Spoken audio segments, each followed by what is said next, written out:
Season 8 is all wrapped up. We've had 3 expansions. The amazing Machine Age, Cosmic Storms, which happened, and now to wrap it all up, the Grand Archive. And this expansion, the Grand Archive, comes with 2 very, very distinct flavors. The first one being Indiana Trazyn the Infinite, where you search, collect, display, as well as curate treasure.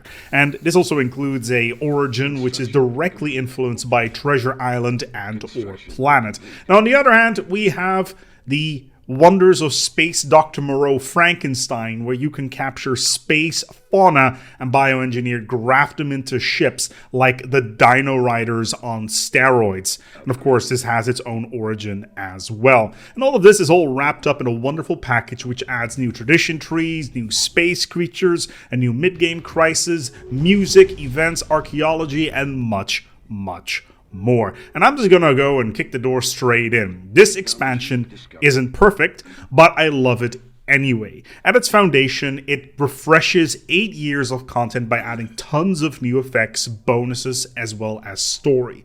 Instead of finding an event, getting a modifier, and instantly forgetting about it, you can now have lasting specimens from them as a keepsake for the rest of the game, making previous flash-in-the-pan experiences last your entire run. And Grand Archive does something that I've wanted to see more of in Stellaris for quite some time: further flesh out the exploration and discovery side of the game. Something that was kind of explored in Astral Planes, but is now properly realized. I would even go so far as to say that Grand Archive is the glue that ties all previous expansions together, especially their events, with the gigantic amount of new art and the sheer amount of effort that must have gone into creating the new image library for this particular expansion. Now, the process of collecting is quite straightforward.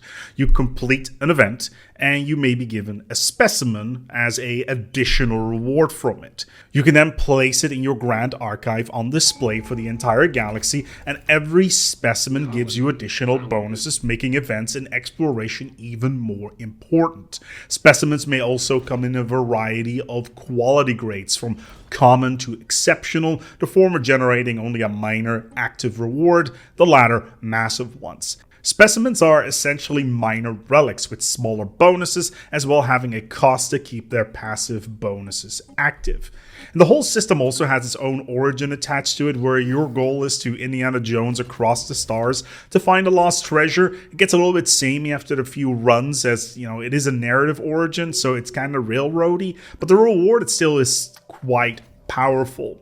I will give this a 10 out of 10, which this would have sold me on the expansion itself already. But this is only half of things, because there is so much more.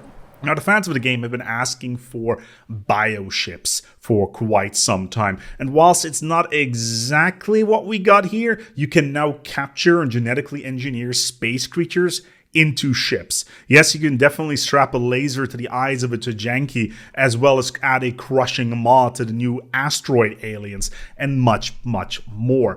There's a whole origin attached to this where you basically never have to build ships out of alloys ever, which completely changes the way that you build up your economy. Because if you don't need alloys, why would you build certain things? Why would you have an alloy economy? You can focus on food, which combined with certain civics makes for some very interesting choices to make. It's kind of like having the food to alloy civics on steroids. It puts the entire game on its head, and it's absolutely awesome. I love everything about this, and it changes the entire experience.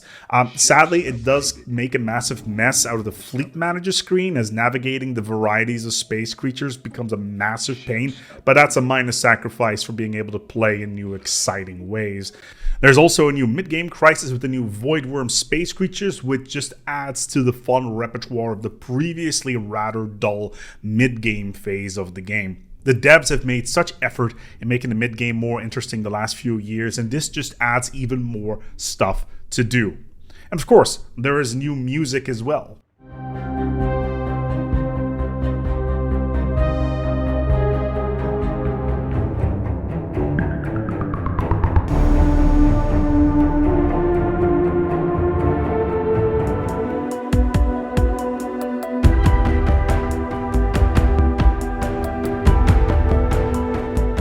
Then there's new events, new interactions with curators, new secrets, and other things that I won't spoil here.